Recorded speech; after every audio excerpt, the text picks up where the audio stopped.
Para ulama menyebutkan ada 4 makna barokah. Makna yang pertama, al-barokatu, kata Ibnu Rajab Al-Hambali rahimahullahu ta'ala, al-barokatu kullu ma yuzidukum fit ta'ah. Segala sesuatu yang menambah ketaatanmu kepada Allah itulah barokah.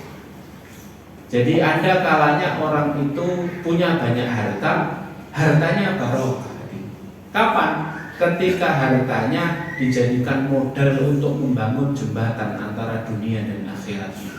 Kemudian dia meniti di atas jembatan itu, meraup kenikmatan banyak-banyak bukan di dunia, tapi nanti ketika di surganya Allah Jalla Jalaluhu.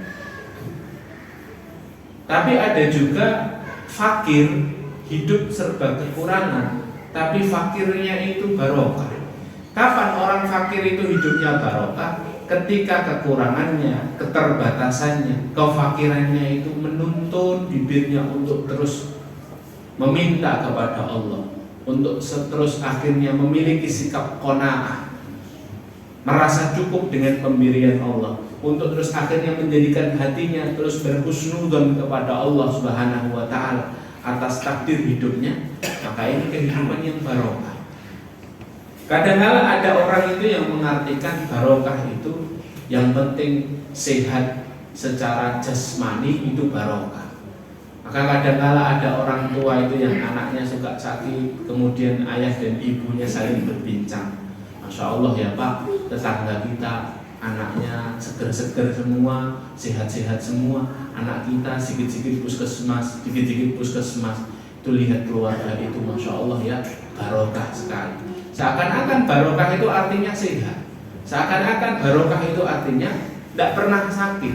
Padahal para ulama tidak pernah ada yang mendefinisikan barokah itu sehat, kalau sakit tidak barokah. Kalau barokah hidup itu dikaitkan dengan sehat, maka sungguh kehidupannya Nabi Ayub alaihi salatu wassalam itu kehidupan yang tidak barokah. Kenapa? Karena Nabi Ayub alaihi salatu wassalam, kekasihnya Allah, ni'mal abdu, kata Allah dalam surah Shad itu, sebaik-baik hambaku, innahu awwab, karena dia tetap taat saat sakit. Ya. Nabi Ayub itu 18 tahun didera penyakit yang tidak sembuh-sembuh. Bahkan dalam sebuah riwayat Israiliyat itu disebutkan, ya, sampai kulitnya Nabi Ayub itu mengelupas, dagingnya itu rontok, kelihatan tulangnya. Penyakitnya belum ada obatnya ketika itu. Kalau kita memaknai barokah itu dari sehat jasmani kita, maka berarti hidupnya Nabi Ayub ini tidak barokah. Tapi mana ada kekasih Allah yang hidupnya tidak barokah. Kalau kita ini memaknai barokah kita kaitkan dengan sehat secara jasmani, berarti hidupnya Ubay bin Ka'ab radhiyallahu anhu, sahabat Rasulullah sallallahu alaihi wasallam, tidak barokah. Kenapa? Karena Ubay bin Ka'ab itu pernah berdoa kepada Allah, datang ke majelisnya Rasulullah, kemudian Rasulullah sedang ceramah seperti ini, kemudian Rasulullah berkata kepada para sahabat, la tasubbul huma fa innal huma yukaffiru sayyi'ah. Jangan kalian cela penyakit demam, karena sesungguhnya penyakit demam itu menggugurkan dosa. Dapat ilmu baru Ubay bin Ka'ab, beliau pulang radhiyallahu anhu kemudian berdoa, ya Allah, karuniakan kepadaku penyakit demam setiap hari ya Allah, agar gugur dan dihapuskan dosa-dosaku. Dikabulkan sama Allah Pak doanya Ubay bin Ka'ab. Setiap selesai pulang sholat isya, badannya greges, badannya demam tinggi. Sampai kapan? Sampai sebelum subuh jam 4. Setiap hari seperti itu, sampai Abu Hurairah radhiyallahu anhu mengatakan Ubay bin Ka'ab itu satu-satunya sahabat yang diijabahi doanya, karena dia meminta demam kepada Allah. Allah berikan penyakit demam dari ba'da isya sampai subuh sepanjang hidupnya sampai akhir hayatnya.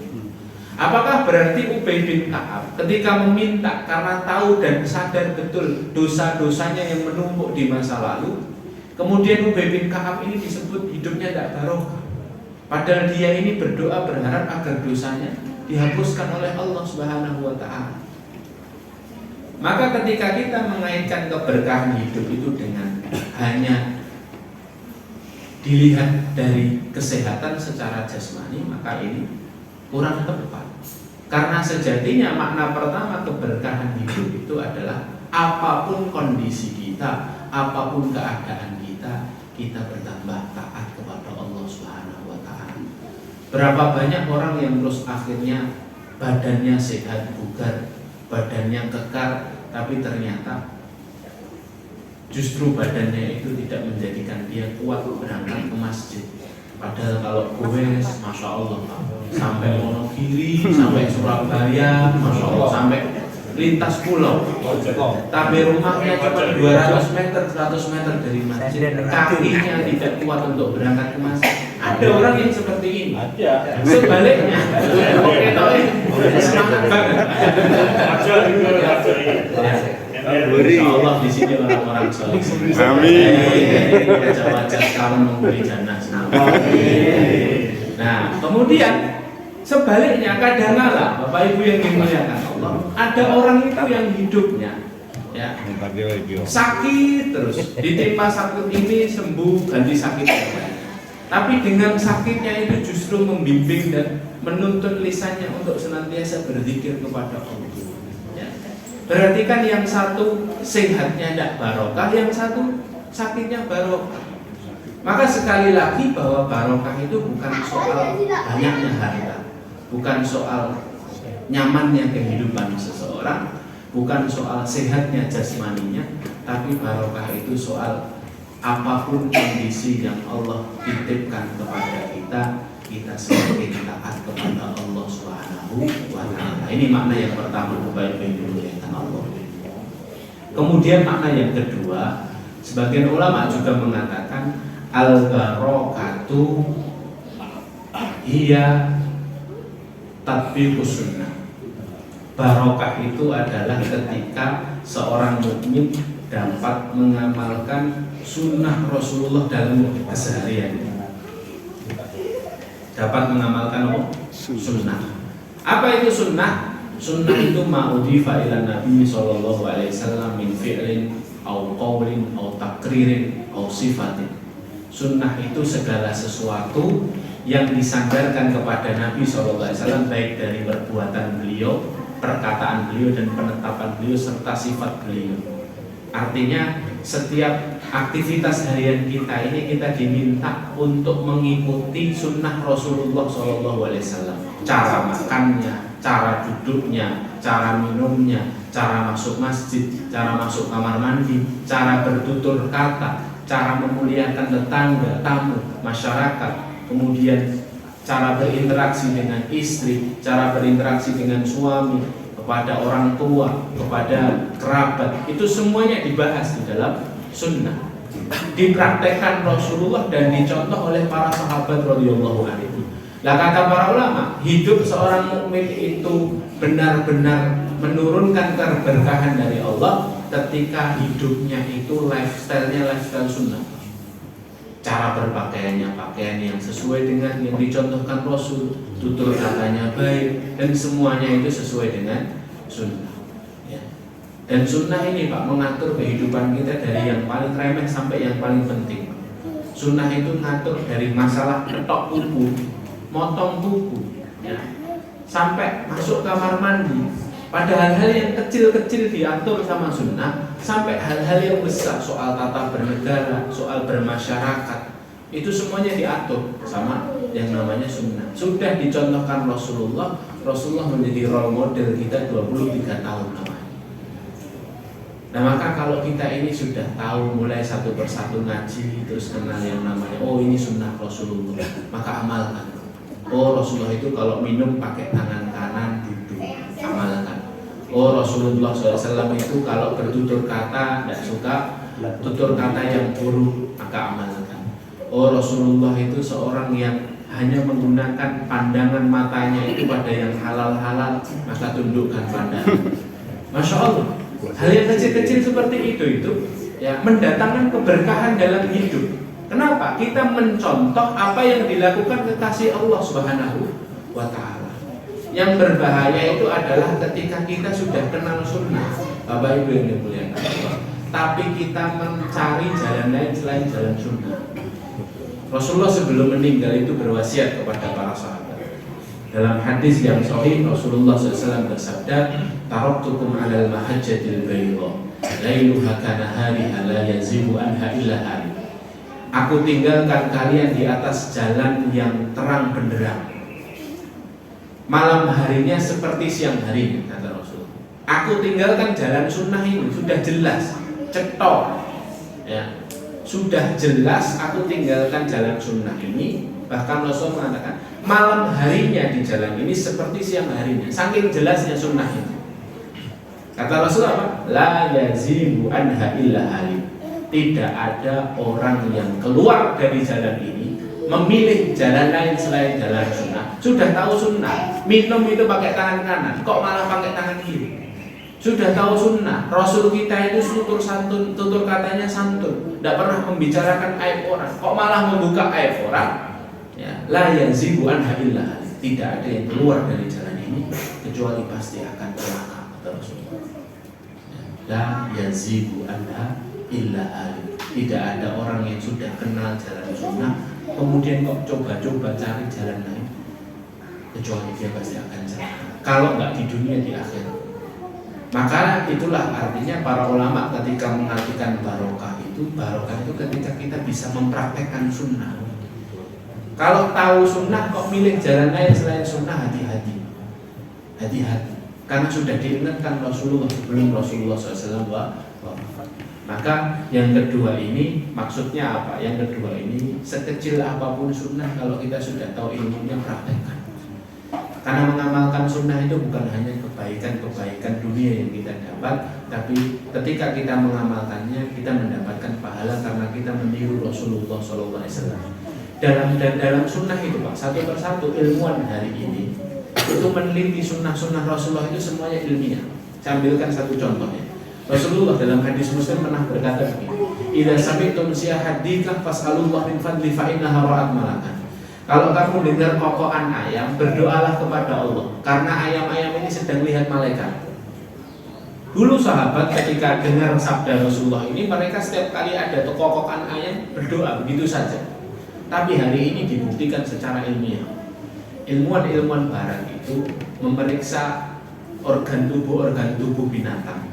Mereka terhenti ketika memeriksa organ tubuhnya ayam.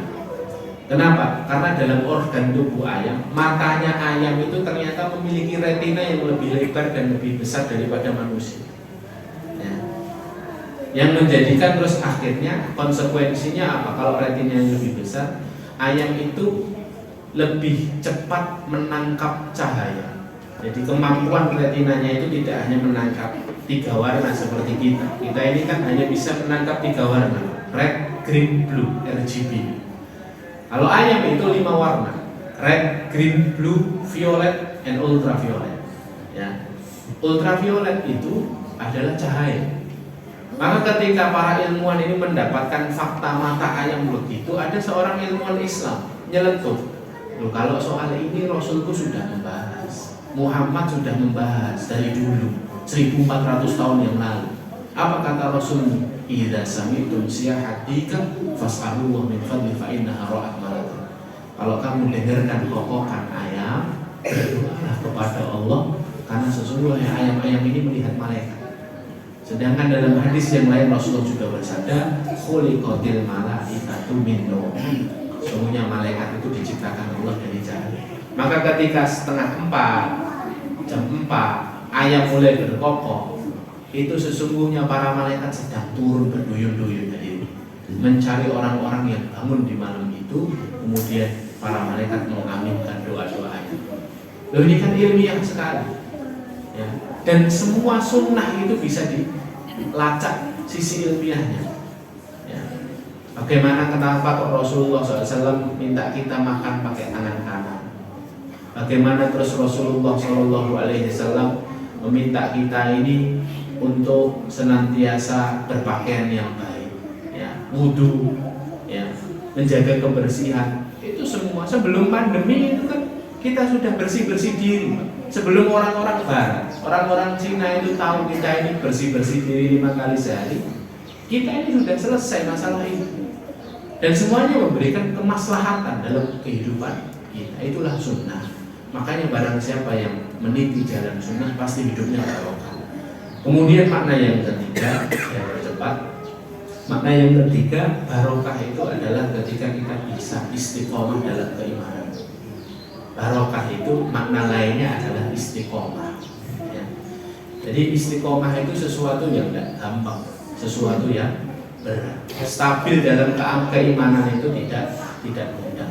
Maka ketika Allah sudah karuniakan kepada kita keimanan, tugas selanjutnya adalah menjaga keimanan ini sampai akhir hayat.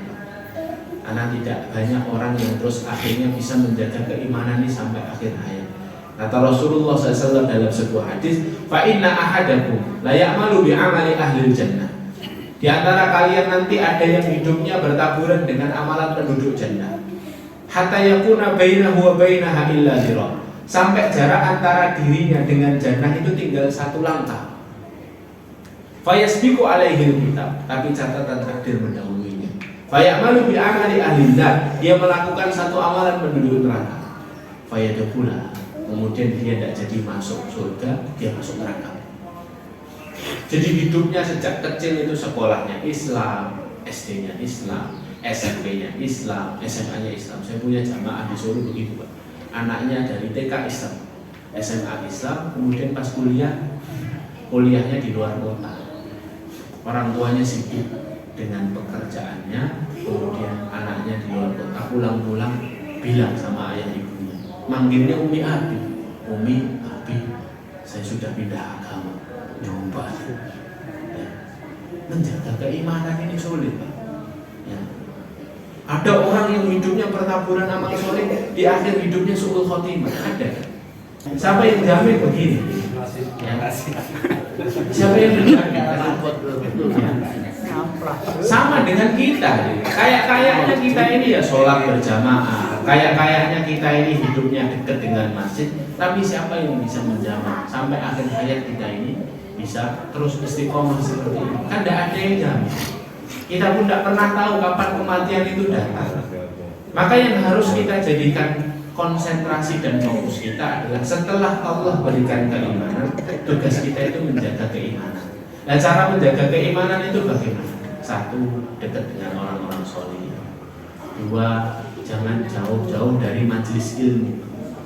Ya, maka saya tadi dapat informasi di musola ini subuh barokah 2 kali dalam sebulan. Masya Allah. Ya, adakan majelis ilmu pada maghrib. Ya, agar kita ini kalau dekat sama ilmu bisa membedakan mana yang halal, mana yang haram, mana yang benar dan mana yang salah. Sehingga itu menuntun diri kita agar tidak terjatuh dalam kemaksiatan. Nah, ini hadirin muliakan Allah. Yang ketiga istiqomah, dan kita berharap kita semuanya dapat istiqomah sampai akhir hayat. Amin. Kemudian yang terakhir, yang keempat, ya, sebelum saya tutup, yang keempat ini juga penting. Kata para ulama, barokah itu adalah ketika hidup kita manis semanis madu. Gimana Ustaz maksudnya hidup manis semanis madu? Itu saya ambilkan dari hadis Rasulullah, di mana Rasulullah SAW itu pernah bersabda, Innallaha idza ahabba abdan as-salam. Allah itu kalau sudah cinta kepada seorang hamba, Allah akan jadikan hidupnya semanis madu. Terus para sahabat itu tanya, ya Rasulullah wa ma'as-salam, hidup semanis madu itu kayak apa ya Rasulullah? Kemudian Rasulullah SAW bersabda, an yuwaffiqa lahu amalan sholihan hatta idza kana baina yadayhi ajal yardajirun wa man hawlahu. Allah sibukkan dia dalam amalan-amalan sholih ketika ajal itu sudah ada di depannya. Jadi pas sudah mau meninggal, dia jadi sibuk beramal sholih. Sampai ketika dia meninggalnya itu dalam keadaan beramal sholih. Hatta yardajirun wa man hawlahu. Sampai orang-orang yang ada di sekitarnya, tetangga-tetangganya ridho akan kematiannya. Kenapa? Karena matinya dalam keadaan baik. Jadi tanda barokah yang keempat itu adalah ketika kita bisa mengakhiri hidup, ketika kita sibuk-sibuknya mikirin akhirat, bukan sibuk-sibuknya mikirin dunia. Ya. Dan kita berharap untuk mendapatkan itu. Sebagai ringkasan dari pertemuan kita ini, ada 4 tanda barokah. Kalau kita ini ingin lihat hidup kita sudah barokah atau belum, lihat apakah setiap hari yang dititipkan Allah ini menambah ketaatan atau tidak. Sudahkah kita mampu mengamalkan sunnah? Sudah belum kita istiqomah, stabil dalam keimanan? Dan yang keempat, sudahkah kita sibuk-sibuk beramal soleh atau belum? Kalau belum, mari kita sibuk-sibukkan agar kita bisa menjemput kematian kita dalam kondisi terbaik sebagaimana kita berusaha untuk senantiasa baik. Barakallahu fikum. Mari kita tutup dengan doa kafaratul majlis. Subhanallah wa bihamdika, asyhadu an la ilaha illa anta, astaghfiruka wa atubu ilaik.